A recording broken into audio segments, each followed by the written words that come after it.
Buenas tardes. Buenas tardes. Está bien, los que están en fila para comer no se apuren. Vamos a empezar anyway y esto se está grabando, so esperamos un día que van a tener la oportunidad de oírlo completamente, ¿no? What I just finished saying is don't worry about the fact that you might be online getting ready to eat. I know we have to sustain ourselves, but the fact of the matter is that we're prepared to put this on, to record this, and you can, I'm sure, access it sometime in the future. So I'm going to introduce myself and the two panelists, because I told Tony Suarez we don't need a moderator. Vamos pa encima. My name is Juan Cartagena. I'm the President and General Counsel of Latino Justice Pearl Deaf. And sitting to my right is Kira Romero Craft, who's Associate Counsel at Latino Justice Pearl Deaf's office in Orlando. And sitting to her right is, I need your title. Or you can do it yourself, Leslie, please. Okay. My name is Leslie Lena Pollock, and I work for the Leadership Conference on Civil and Human Rights, an organization based in D.C., and my title is Policy Fellow. Okay, so what we want to talk about real quickly right now is very, very tough issues. Issues that don't get discussed many times among Latino families. I want to talk about crime. I want to talk about drugs. I want to talk about public safety. Okay. Okay? And I really want you to think really quickly about what is it about our country that allows people to be treated the way we treat arrestees people, prisoners and former prisoners. What is it about America that punishes people so hard and for so long? We do punishment right in the United States. We put people in prison at a rate, and the absolute number of people in prison, the number and the rate, more than any other country in the world, gente. More than China, more than North or South Korea, more than Cuba, more than Venezuela, more than any country that you think is being led by a dictator, a monarchy, an oligarchy, a communist country, a democratic country. It doesn't make a difference. We in America put more people behind bars. Ask yourselves now, what is it about our system that has to be changed? I look for the day, to see the day, and when I'm still alive, that I can see a different kind of criminal justice system. I have family members, one who did 2 stints in prison because he had a crack addiction and was good at robbing businesses. I have another member of my family who's doing like 25 years because he was involved in a gang and the gang was involved in violent crime. And then I want to tell you the story about another cousin of mine. This one was a victim of crime. He was hit by a hit and run by a truck, a Ford 150 truck, hit him, threw his body across the avenue and left him for dead and kept going. The driver was a 19-year-old white guy. Cameras caught the driver's plate. He was caught, arrested. He was convicted of a crime. When my cousin, primo hermano, went to court to talk about the sentencing, this is what my cousin said. There's no reason why he needs to be in jail for any longer period of time than perhaps 30 days. I don't need for him to be in jail to think that I have justice, he said. I need my bills to be paid. I want an apology. I don't want this guy ever do it again. But how does it help me reach those 3 goals if he does 1, 2, 3, 4, 5, 8 years in jail or in prison? It doesn't. Think about that. So in this country and in the state of Florida, we are doing things that make no sense to me from my perspective. We are literally taking away the right to vote for anybody who's ever committed a serious crime in Florida, and we do that basically permanently. Yes, you have an opportunity once you leave prison to get your restoration back. You have an opportunity to ask permission to get your vote back.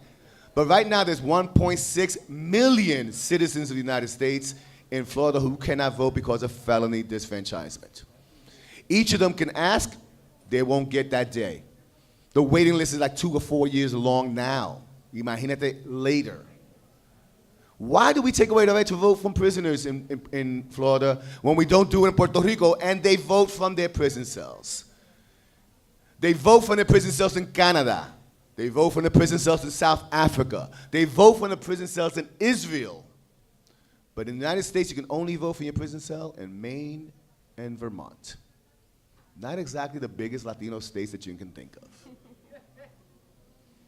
Right now, there's an opportunity to put on the ballot for 2018. 2018, we get enough signatures in 2017. We can put on the ballot for Florida to consider in 2018 to get rid of felony disfranchisement and allow our people to vote. Yes. Contact myself and Kira. We'll let you know exactly how you can sign that petition if you definitely support this. Next. I'm talking fast porque no tengo tiempo. Next. The Latino data gap. What is the Latino data gap? When I say there's a Latino data gap, here's what it is. Gente, we're in the South. Those of you who live there, you know that the further north you go, the further south you go in Florida. Right now we're in Tallahassee. You get very, very close to the border. But this is the Deep South. This is part of the Deep South. Let's recognize that. And they don't know what we are. Because in the Deep South, you're either white or you're black. We might be other. So there's three choices: white, black, other. That's how Florida's correction systems, court systems, law enforcement systems report public data. Stated in another way, we don't know how many people get arrested who are Latino in the state of Florida. We don't know how many of them get charged, denied bail, convicted, sentenced, prison, parole, or even probation. We don't know that because Florida does not count Latinos separately. Yes, wow. This is the third largest state with Latino populations. California, Texas, Florida, New York. And with all this political power, we still don't have a sense of how much is involved. That has to be fixed. Last point, and I finish with this. Drugs. I don't have time to talk about it, but what is it about our country that still believes that a police officer, a criminal court judge, a probation officer, and a prison cell is going to stop any one of us from ingesting whatever we want to ingest? What is it about us that we're so scared about marijuana? Why? Why do we continue to do the same thing over and over again and expect a different result? Do we actually think our drug policies of using law enforcement to stop drug use is going to help? It hasn't helped at all. The drugs you can find today on the streets of Orlando are purer, cheaper than they were in the 1960s. Why do we do this the same thing over and over? Because we don't think ahead. You have to help us think through drug policies that are sane, medication, addiction, with health care professionals, not a cop. Thank you very much.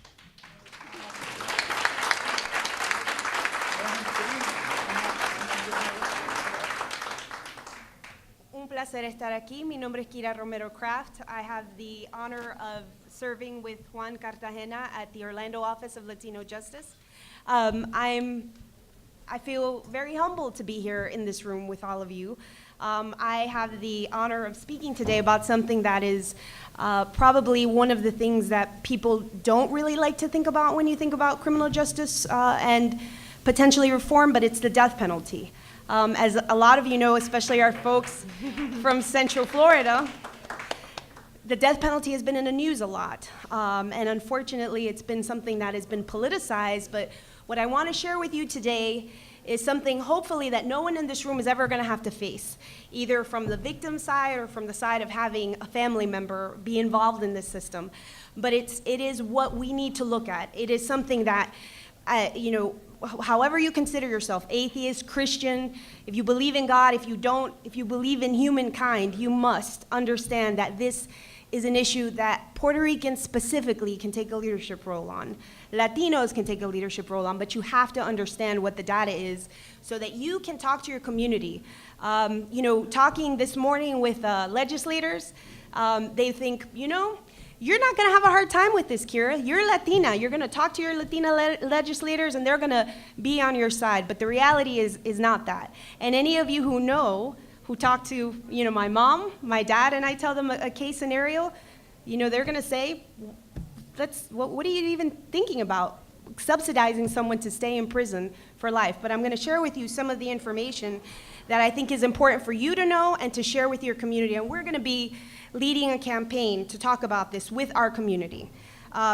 Race has a profound effect on which crimes receive the death penalty. Studies in many states have shown that people convicted of murdering a white victim were many times more likely to get sentenced to death than people convicted of killing Latinos or African Americans. Nationally, Latinos are murdered twice the rate of white people, but less than 7% of the victims in pending death penalty cases are Latino. That's a huge statistic. At least 155 people have been sentenced to death and later exonerated when evidence of their innocence came to light. Now think about this. We're putting someone to death who is innocent. Not only that, look at it from the perspective of the state. What if my brother works for that system that has to be responsible to put that person to death? I don't think anyone should have to have that responsibility. At least 2 of the folks that were sentenced to death were Spanish speakers who did not know English and were severely limited in their ability to understand the process that they were going through. The U.S. executes Latin American nationals in violation of the Vienna Convention. So this country, is in violation of international law based on these norms. And something that I think is very important for all of us to know in this room, Puerto Rico Day, Puerto Ricans have a legacy of being opposed to the death penalty. They abolished the death penalty in 1929. When the Constitution of Puerto Rico was drafted in 1952, it states that the death penalty shall not exist. So what does this say to all of the people in the room? We're the leaders in this issue. And we should take that information and take it back to our community. The Puerto Ricans have an opportunity to change this reality, unfortunately, that is in Florida. Florida, unfortunately, is one of the states that utilizes the death penalty more than any other state. It has the most active and crowded death row in the United States. Over the last 3 years, Florida and 4 other states have been responsible for 96% of the executions performed in the United States. It's one of the most crowded death rows, 371 folks that are sitting in death row. Florida has mistakenly placed over 20 people on death row. These people were placed on death row but were later exonerated, and the majority of those that were exonerated, 3/4 were Latino or African American. So being on death row is, especially in Florida, a lot of these prisons don't have air conditioning. So the temperature in there up to 109 degrees. So again, if you care about people, this is something that you should really understand is affecting our community. A lot of those folks that are on death row suffer from serious mental illness. Any one of us who has had a family member impacted by mental illness knows how difficult it is. And can you imagine in a circumstance where you have someone accused of a crime, a capital punishment crime? It would be terrifying. Under Florida law, a person can be executed for a felony resulting in someone's death, even if that person was not responsible for the actual murder. In at least 166 cases, judges in Florida have imposed the death penalty on a defendant despite the jury recommending a life sentence. And I will leave you with last statistics, but if you want to look at it from a monetary perspective, Florida spends $51 million to maintain the death penalty program. Make no mistake about it, this is a business, okay? So you definitely need to see that this is a human rights issue. But you have to knock down those barriers and think about it costs us less to have somebody spend their life in prison. And the murder rate, the last thing I'll leave you with, and a lot of countries have also, I think in Canada as well, when you eliminate the death penalty, you deter crime at a higher level. So a lot of people think you have the death penalty, you're going to deter crime. That's not the reality. So I leave you with that information, and again, invite you to learn more about us. If you want us to speak at any event, please feel free to contact us, and I thank you for having us here today. Thank you.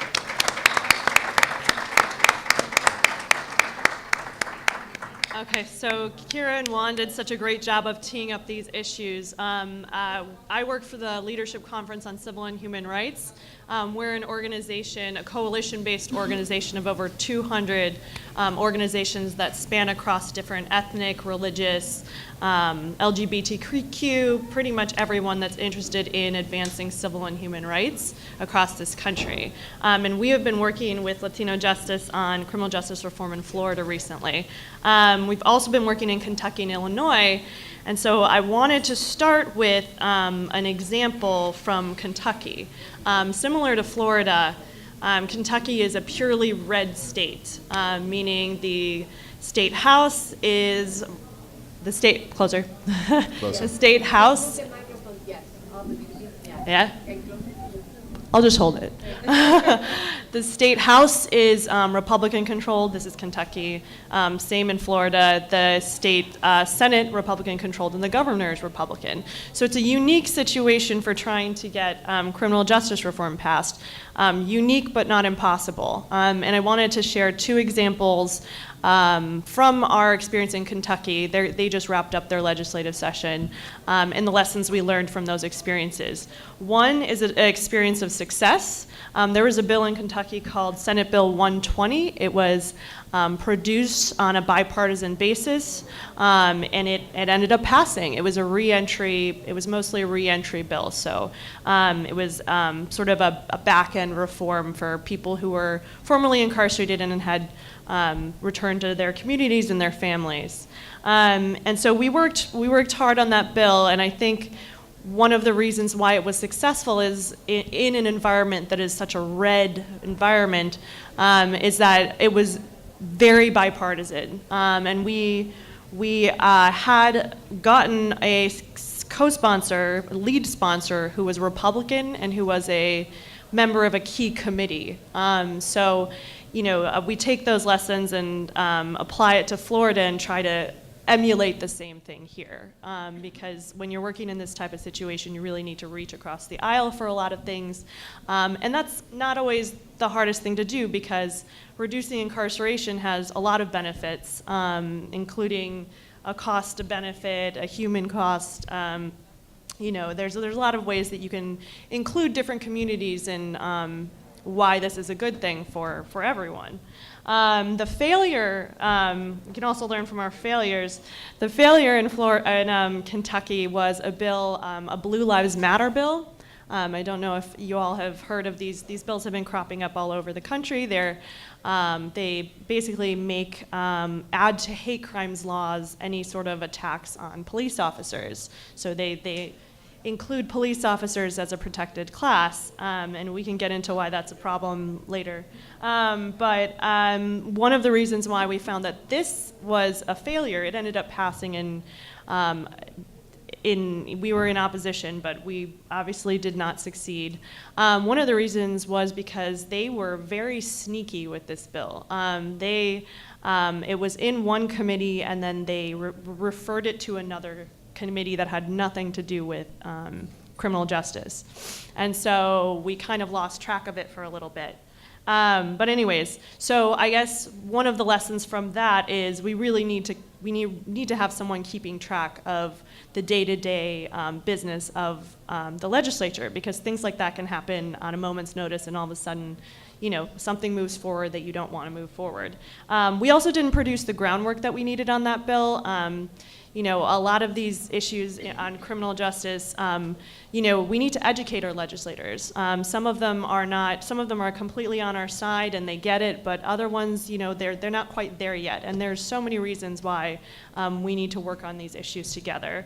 I will say, because I'm running out of time, that all of these lessons apply to Florida, again, because we're a red state. And that even though we're wrapping up the legislative session now, we end on May 5th, there's still hope for what we can do in the future.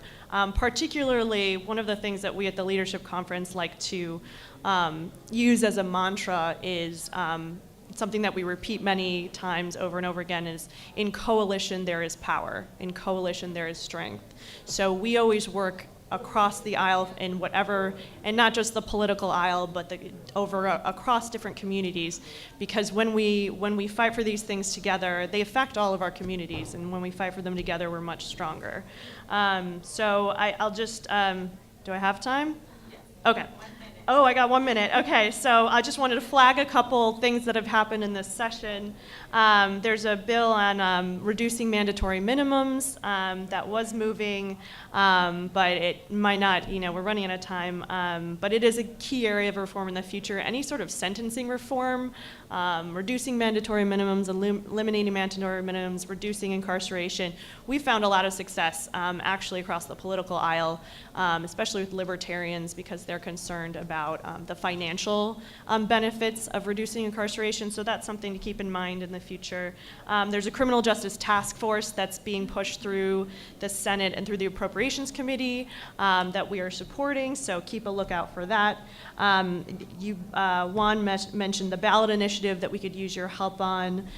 There's also the Constitution Revision Commission is an establishment that meets every 20 years in Florida, and they have open meetings for the public. So if you would like to attend those, the next one is actually tomorrow from 11 to 2 at Florida State College in Jacksonville. And they accept public comments, and that's another way to get engaged on any number of issues for amending the Constitution. The death penalty, there was a bill passed in March, Senate Bill 280, that effectively relaunched the death penalty after it was kind of in a state of flux because of the Supreme Court decision, the Florida Supreme Court decision, but we can still work on that. We can support Ayala and other efforts. We can call on Governor Scott to place a moratorium for the time being because of all the issues with the death penalty. And then a couple other bills of interest. There's a couple bills I just wanted to flag that produce sentencing enhancements for if you're a person who is undocumented. And so those we're keeping an eye on because we don't want to see those pass. And there's also a couple civil citation bills. Civil citations are an alternative to arrest that are moving in the Senate. That's Senate Bill 448. So if any of this interests you and you want to learn more, please come see me because we could definitely use your help contacting your legislators and pushing these things along. So thank you. So let me just wrap this up and then we'll dismiss the panel. Thank you. I get to be the moderator and the speaker también. Qué lindo, qué lindo. Basically, I really urge you, if you heard anything that you said today that is of interest to you, something that you personally may not agree with, something that personally you would agree with, please contact us at latinojustice.org. That's our website. My name is jcartagena at latinojustice.org, my email. Please contact us directly. We really want to engage your opinions on how we've changed criminal justice reform. If you're looking for money for education in Florida, change criminal justice. Looking for money for seniors, change criminal justice. We spend way too much money in this state putting people behind bars, not rehabilitating them, and then they come back home. So we gotta do things differently. Thank you very much for the opportunity.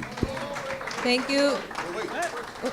Just quickly, just want to recognize your efforts for being here. You came from New York, from DC, I understand. We really appreciate you being with us, and we should understand this is a really important topic in our community. Mucha gente se crea, ¿no? Que la gente que pues son malas y fueron a la cárcel, tú sabes, o fueron arrestados. Entonces, esto afecta a nuestra comunidad desproporcionalmente. ¿Lo dije bien? Ese es el problema, right? Porque en toda comunidad hay personas que pues tienen sus encuentros con la ley, ¿verdad? Pero afecta a nuestra gente a un a un nivel, ¿verdad? Que no hace sentido, porque sabemos que personas de color, personas brown, black, ¿verdad? Nos paran más, nos rebuscan más, ¿verdad?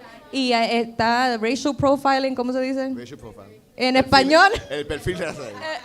Perfil racial, ¿verdad? Entonces sabemos que eso sí existe en nuestra comunidad por discriminación, ¿verdad? Entonces estos asuntos nos afectan a nosotros, a nuestros hijos, nuestras hijas, a todo el mundo. También vemos que hay muchos, está subiendo el porcentaje de mujeres hispanas en el sistema también. Entonces tenemos todo que involucrarnos y tener en mente que este tema también es muy importante para nuestra comunidad y otra vez reconocer a este panel por venir de tan lejos para estar con nosotros hoy.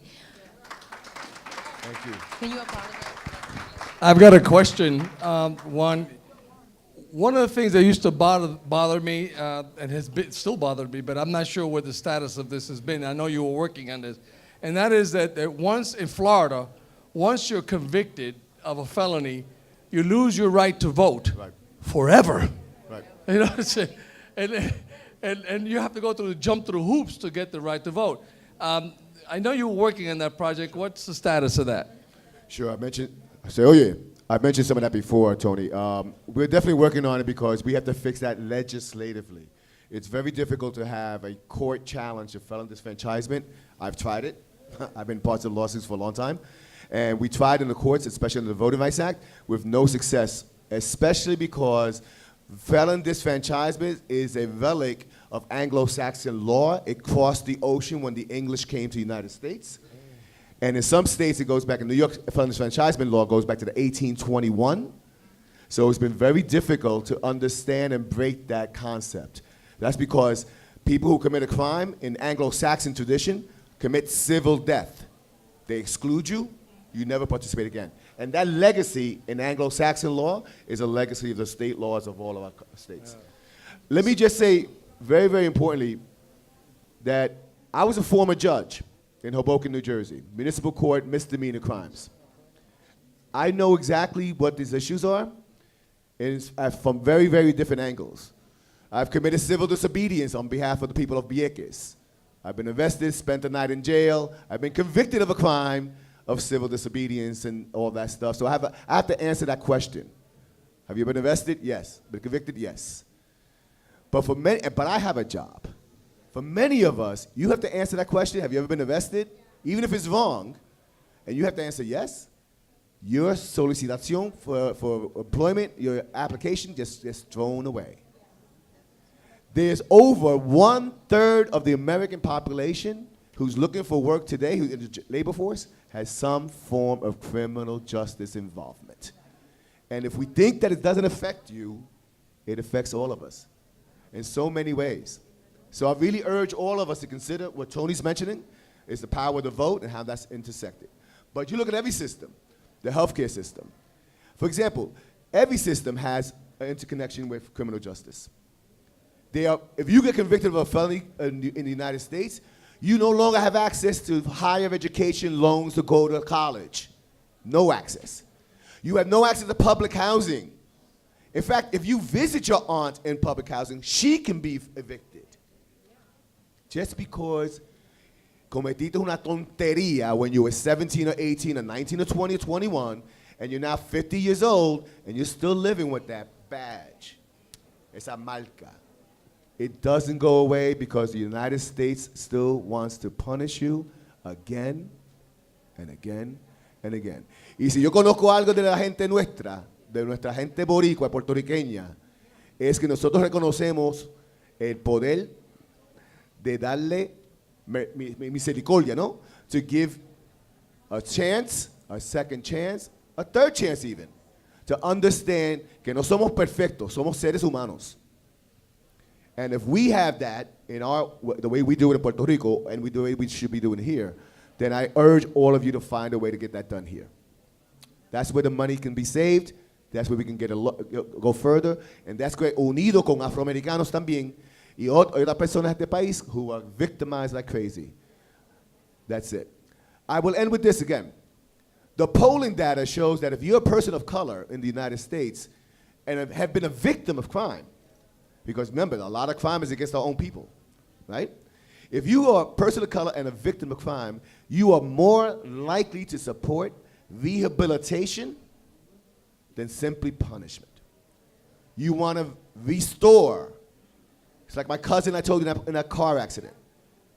It didn't make any sense for that young 19-year-old to go to jail for 5 years. He just wanted his life back, his medical dollars paid.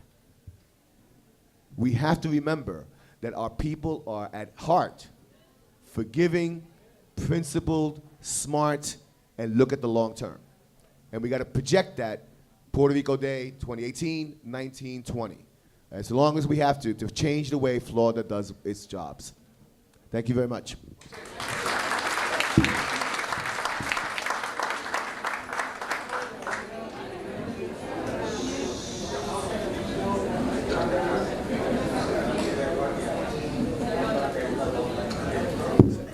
So that's a good question, and the You got to ask a question. Yeah, we are living a momentum right now with the death penalty. And how can we Puerto Ricans, Latinos, join Aramis Ayala and help her out in her quest against the death penalty? So that's a great question, and State Attorney Aramis Ayala has not only made headlines in the state of Florida, but it's national. Everybody knows now because of the principled position that she took. You know, personally, it's based on the data. A lot of the information out there has been that she did this for political reasons, but if you see her ties to the community and how she educated herself to come to this point, I think it's a really principled position, and she, under her mandate as a state attorney, has the opportunity to pick what sentencing she wants to pursue in dealing with capital cases. So how do we support her? I think we support her by coming to community events that are educational events. I know in our area there has been a lot of events.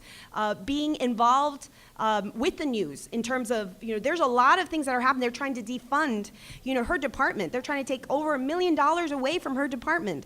And she received the mandate from the people. We voted her in. She is doing her job, right? Because we gave her that mandate. So I think the best we can do is to make our voices be heard. The other thing is you have got to vote. Puerto Ricans, we are, I am not Puerto Rican, I'm Ecuadorian. Mi cuñado es puertorriqueño. My sister's boys, Ecuador Ricans. But they, Puerto Ricans have the right to vote. You have to register to vote. I'm Puerto Rican. Boricua soy, but you have to vote. You absolutely have to vote. Our Puerto Rican community has to register to vote, and you have to be involved in the community. You have to talk to the people. Talk to your mother, talk to your brother, talk to them, explain to them what the situation is. One of the things that we hope to do is we're going to ask the legislators to come to the prisons. I mean, the stories, if you hear them, they're devastating. It's gutting. If you see juveniles being direct filed, I mean, kids who, when you go to criminal court, I tell you as an attorney, one of the things that gets me most fired up, anyone in the public can go visit a criminal justice system, go to the juvenile court, you will see the imbalance.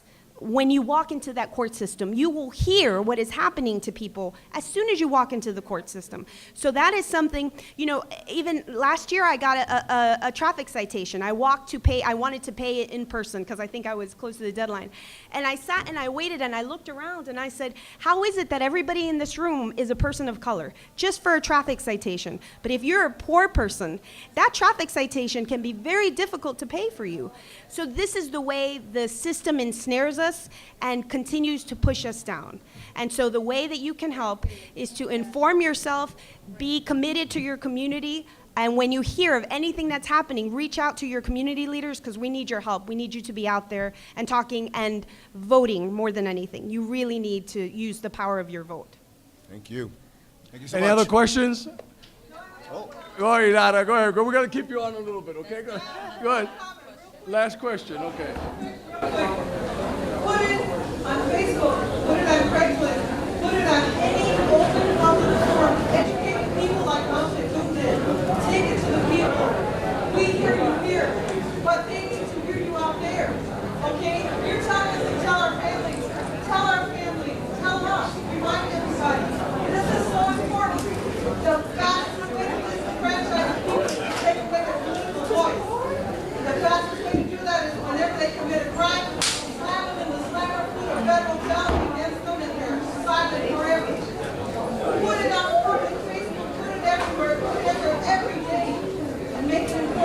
never what is first.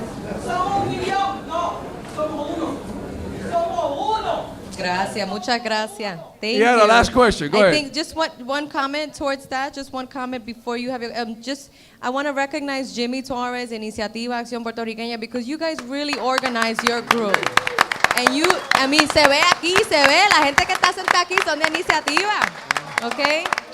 And that is the power of taking it to the people. And, you know, oftentimes the leadership talks to one another. Nos hablamos uno al otro. Entonces, ¿qué pasó con la mamá que trabaja en el Uber o en el Walmart, verdad? Esa es la persona que tiene que informarse. Pero nosotros estamos tratando, Iniciativa está tratando, y Latino Justice ya va a estar reclutando a alguien para ser organizador en la comunidad, que es bien importante en Orlando, ¿verdad? Solo quería agregar eso, porque estamos tratando. Muchas gracias por el comentario. Last question. Go ahead. Being a lawyer in Puerto Rico since last century, it was supposed to be funded for 6 years. One of the things that I think you didn't mention was that in Puerto Rico, even people in prison vote. So when Puerto Ricans come here, it's totally foreign to them that if they, step in the grass, I think there's a lot of misunderstanding of the law. I've been here only 4 years, and the first time I got a ticket is because the guys are dressed in green. In Puerto Rico, they're dressed in blue. So, what are we all? So whatever. The thing is that there's a lot of misconceptions of how the criminal justice system works from the people that are just coming in, because it's totally different for them. And my question was, because I can't do immigration, and I am trying to create a group to join with pro bono, that the massive deportations that are coming our way. So even though we Puerto Ricans are very good citizens, and we have been talking about uniting and being Ecuadorian and how we have to join, are you doing something about the massive? Oh, by all means. We do it all over the country. We sue governments for anti-immigrant laws all over the place. And Kira, in our office now, has been active in joining forces with immigrant groups. She's an immigration attorney herself. So we'll be doing that too. The reason why Puerto Ricanas and Puerto Ricanos are very interested in immigration is not only because we understand these things, we know what discrimination feels like in the United States, and we get picked up, el perfil is ours, and we get picked up for all reasons. There have been Puerto Ricans get arrested for immigration violations. You learn about somebody in the immigration system by mistake, because they don't believe that the birth certificate is real. And that happens for many of us. There's also a good reason why Puerto Ricans are very active in immigration. I mean, the champion of immigration in Washington, D.C. is a Puerto Rican, Luis Gutierrez, the best voice of immigration reform. It's because we know these things. We open doors for other Latinos and Latinas throughout the country. We make sure that when somebody's being hurt or harmed, it becomes our concern too. We've done that forever. We'll continue to do that. So your question is very important. Yes, they vote from prison cells in Puerto Rico, and they vote actively. But you only find that in 2 states of the United States, Maine and Vermont. And that's a problem too. And thank you. A round of applause for this panel. Thank you.